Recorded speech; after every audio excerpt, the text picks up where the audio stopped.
우리 옆에 분들과 같이 인사하겠습니다. 환영하고 축복합니다.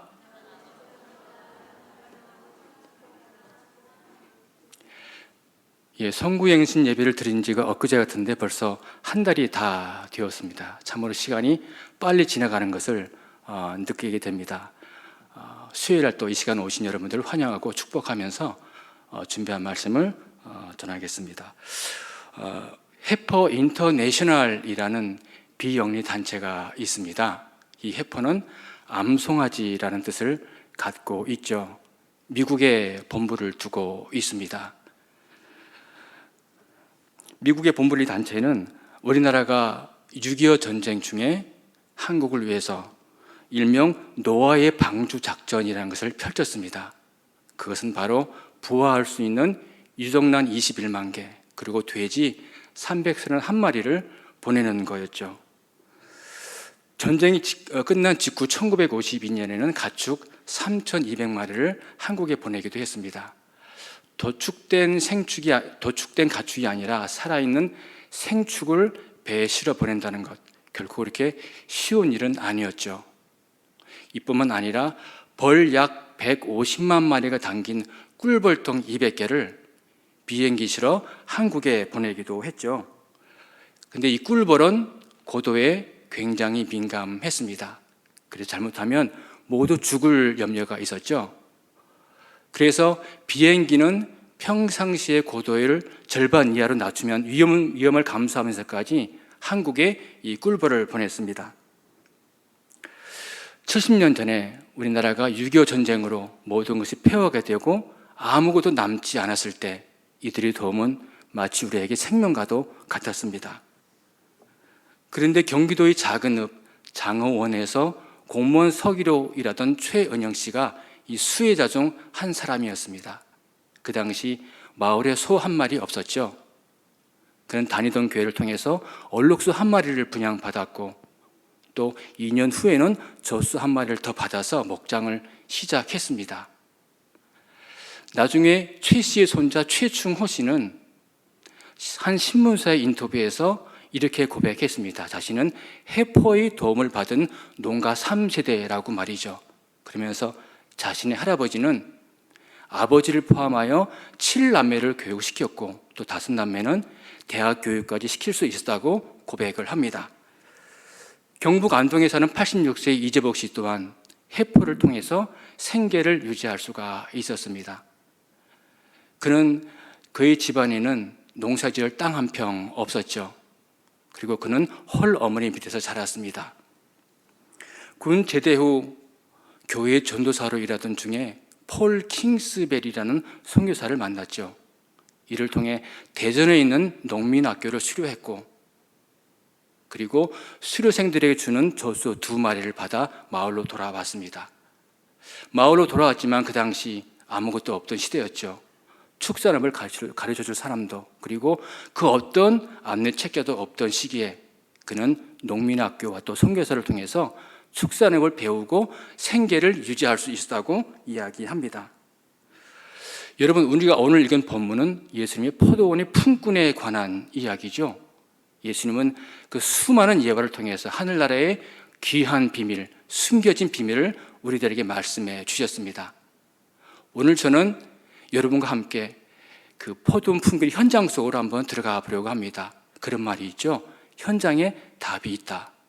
그래서 여러분과 함께 제1막 포도원의 품꾼 들어가 보겠습니다. 본문에는 품꾼이 등장합니다. 품꾼에는 어떤 사람들일까요? 먹고 살기 위해서 인생의 밑바닥을 살아가고 있는 사람들이죠. 바로 막노동꾼입니다. 노동자 중에서 하층 부류의 사람들이라 가진 것도 없죠. 그리고 아는 것도 없습니다.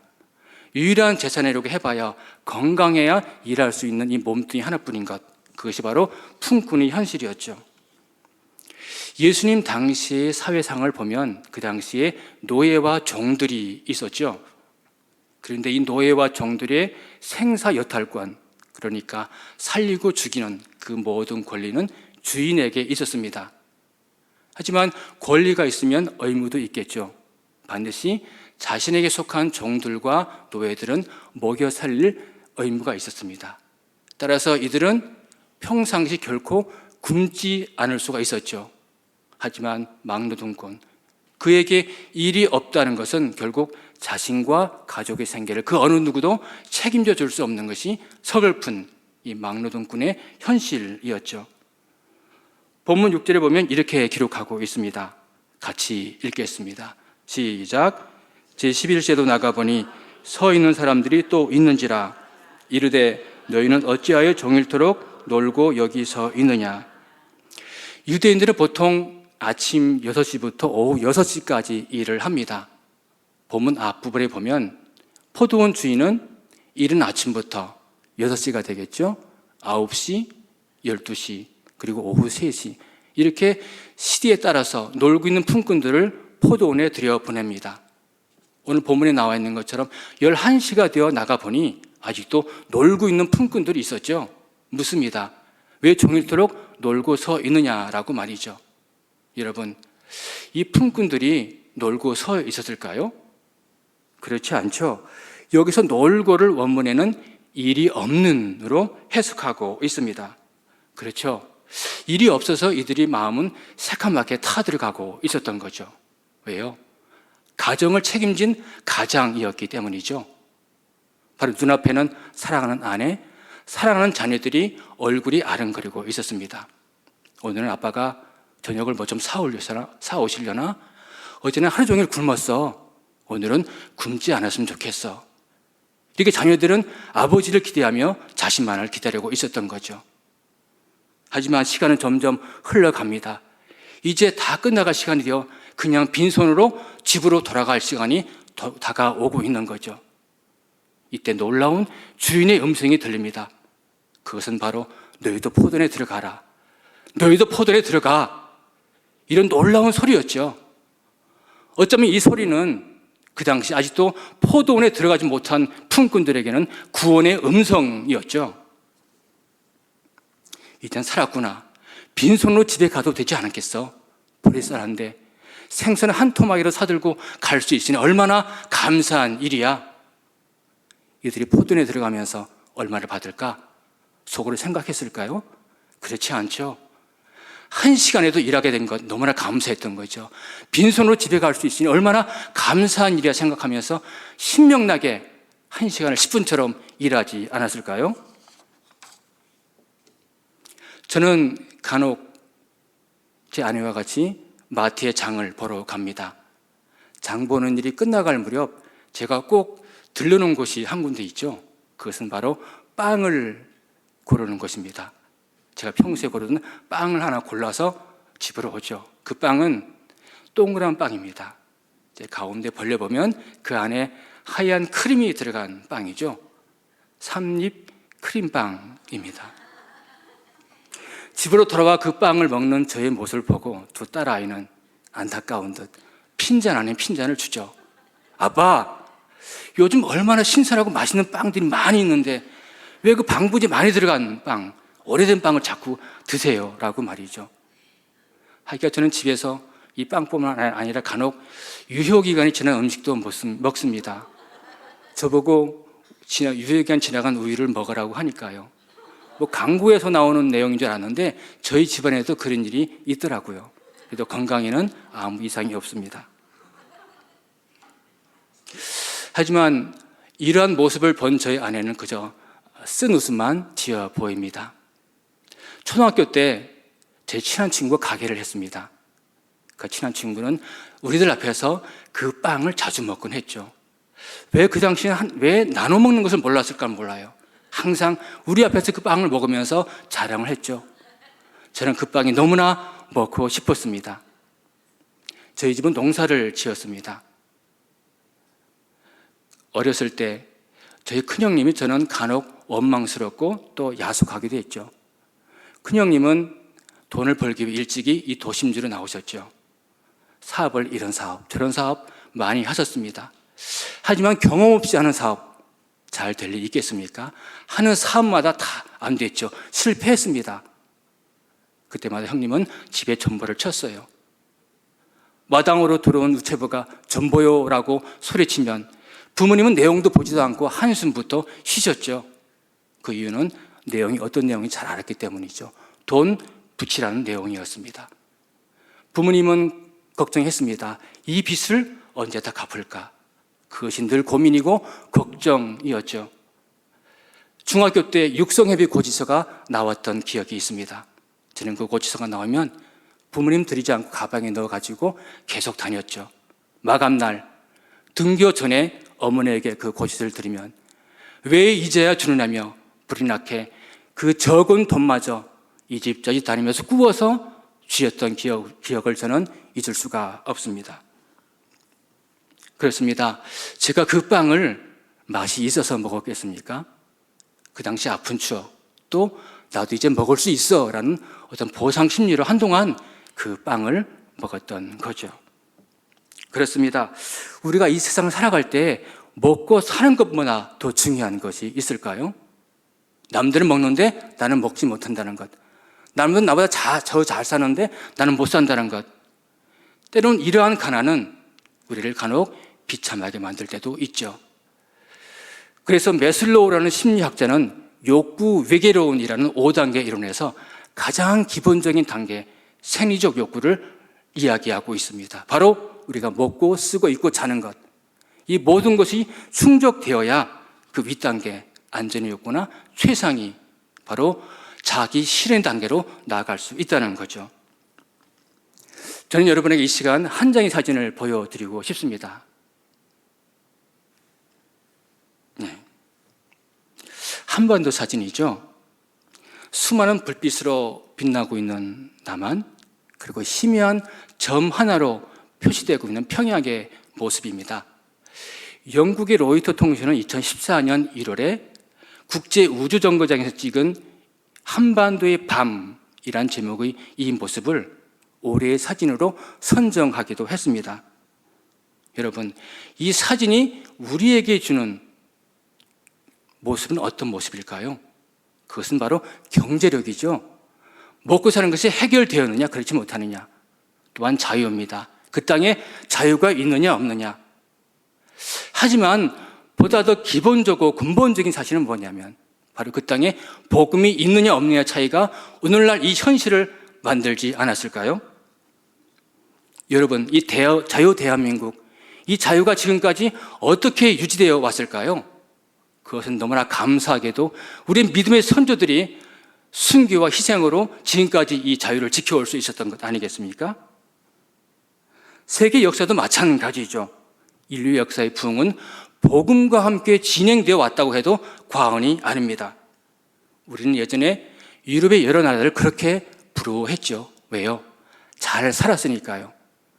그들이 복음을 받아들이고 교회가 그 복음을 인해서 부흥하고 흥왕해 갈 때 그들 나라들도 강대국으로 세워져 갈 수 있었습니다. 그러나 그들이 복음을 떠나고 교회가 쇠락해 갈 때 그들의 나라들도 기울고 있는 것, 지금 우리가 보고 있지 않습니까? 따라서 복음이는 뭘까요? 말 그대로 기쁜 소식이죠. 희망입니다. 이것이 우리를 살리게 하는 거죠.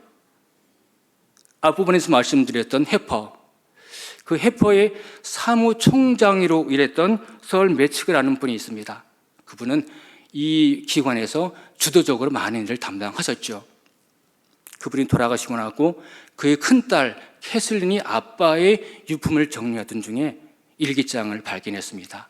그 일기장 한 구석에 이런 짧은 글귀가 적혀 있었어요. 가난한 사람들에게 유일하게 좋은 소식이란 그와 그의 자녀들의 삶이 나아질 수 있다는 희망이다라는 문구죠. 그렇죠.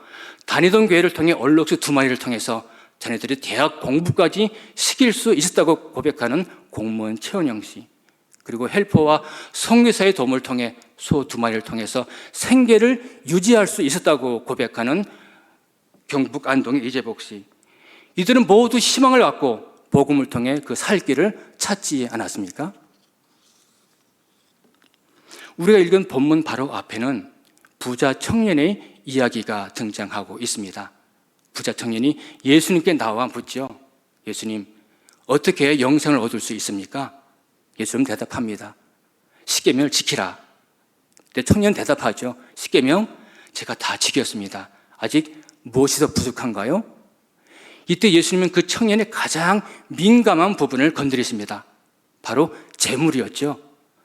내가 소유한 것을 팔아 가난한 자들에게 나누어 줘라. 그리고 나를 따르라 라고 말이죠. 이때 청년은 재물이 많은 관계로 근심하며 돌아갔다라고 말씀하죠. 그러면서 예수님은 이러한 모습이 되어 낙타가 바늘귀로 들어가는 것이 부자가 하늘나라에 들어가는 것보다 더 쉽다라고 말씀하시면서 유명한 말씀을 하십니다. 바로 먼저 된 자가 나중되고 나중된 자가 먼저 된다는 말씀이죠. 오늘 본문에서도 동일한 말씀이 등장합니다. 16절이죠. 같이 읽겠습니다. 시작. 이와 같이 나중된 자로서 먼저 되고 먼저 된 자로서 나중되리라. 여러분, 아까 부자 청년에게는 먼저 된 자가 나중된다라고 말씀하고 있습니다. 그러나 16절에서는 나중된 자가 먼저 된다라고 말씀하고 있어요. 무슨 의미인가요? 그것은 바로 역전되는 구원의 은혜, 역전되는 생명의 은혜를 말씀하고 있는 거죠. 이 세상의 모든 것을 다 가졌기에 먼저 된 자 같았던 부자 청년. 하지만 그는 그가 가진 재물로 인해 소중한 생명을 얻을 기회를 놓치고 있잖아요. 하지만 맨 마지막 부름받은 이 구제불능 같았던 이 포도원의 품꾼, 그에게는 기쁜 생명의 은혜가 흘러넘치고 있었던 것 아닙니까? 그렇습니다. 우리가 결코 놓치지 말아야 할 사실, 우리가 끝까지 붙들어야 할 진리, 그것은 바로 구원의 은혜입니다. 포도원의 품꾼, 제 2막 속으로 들어가겠습니다. 여기서는 포도원의 주인과 품꾼들이 갈등과 긴장이 고조됩니다. 바로 불평하는 품꾼들이 등장하죠. 그 불평의 이유가 뭔가요? 그것은 바로 하루 종일 열심히 일한 우리와 나중에 들어와 잠깐 일한 그 품꾼과 왜 같은 임금을 주느냐 하는 거죠. 정말 맞는 이야기죠. 정당한 항의이고 정당한 불평입니다. 그런데 여기에 주인의 분명한 의도가 숨겨져 있습니다. 본문 8절 9절 우리 말씀을 같이 읽겠습니다. 시작. 저물매 포도원 주인이 청지기에게 이르되 품꾼들을 불러 나중 온 자로부터 시작하여 먼저 온 자까지 삭슬 주나 하니 제11세에 온 자들이 와서 한 데나리온씩 받은지라. 여러분, 왜 포도원 주인은 맨 나중 온 자로부터 시작해서 삭슬 주라고 명령하고 있을까요? 이상하죠? 우리의 상식과는 전혀 맞지 않아 보입니다. 우리가 생각하는 상식은 어떤 걸까요? 그것은 아침 일찍부터 들어와서 하루 종일 일하며 그 뜨거운 한낮에 땀 흘리며 일한 품꾼들을 불러 세워서 많은 사람들 앞에 수고했다, 애썼어라고 칭찬하며 축에 세우는 것이 필요하잖아요. 왜요? 그들은 모든 포도원 주인들이 쓰고 싶어하는 모든 조건을 완벽하게 갖춘 일꾼들이었잖아요. 다음에도 또 불러서서 우리 포도원을 능률을 올릴 수 있는 그런 귀중한 품꾼들이었으니까요. 그런데 육체의 힘도 없습니다. 아는 것도 없어요. 포도원 주인들이 불러주지 않다 보니 포도원에서 일하는 경험이나 노하우도 전혀 없는 거죠. 드디어 임금을 정산할 시간이 되었습니다.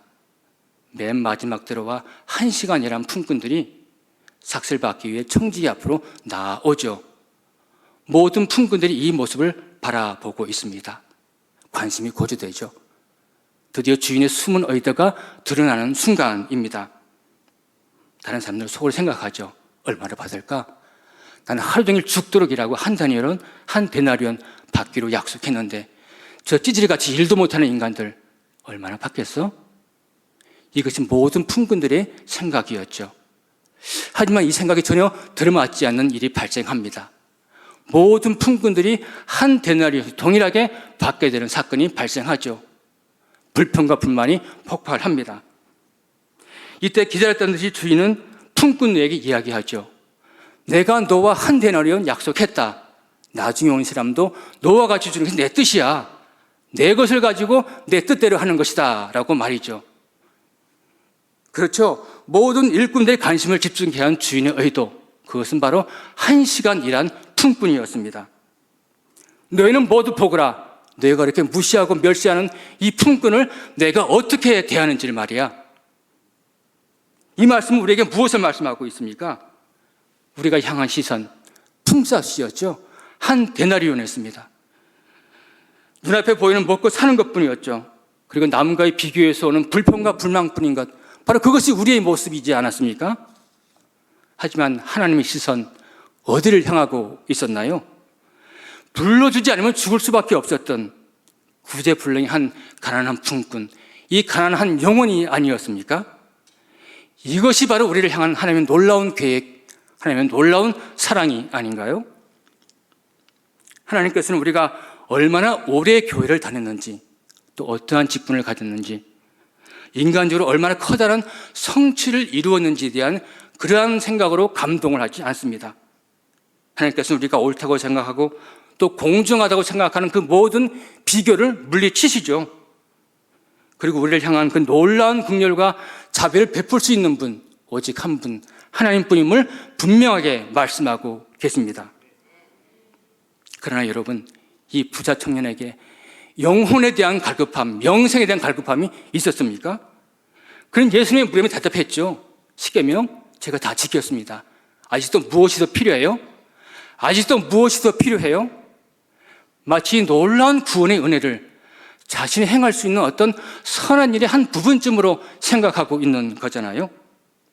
이같이 먼저 된 자 같은 착각 우리에게 없습니까? 하나님이 우리에게 베푸르신 그 은혜가, 그 먹고 사는 것이 너무 감사해서, 너무 좋아서 먼저 소중하게 베풀어진 구원의 축복을 까마득히 놓치고 사는 것은 아닌가 하는 거죠.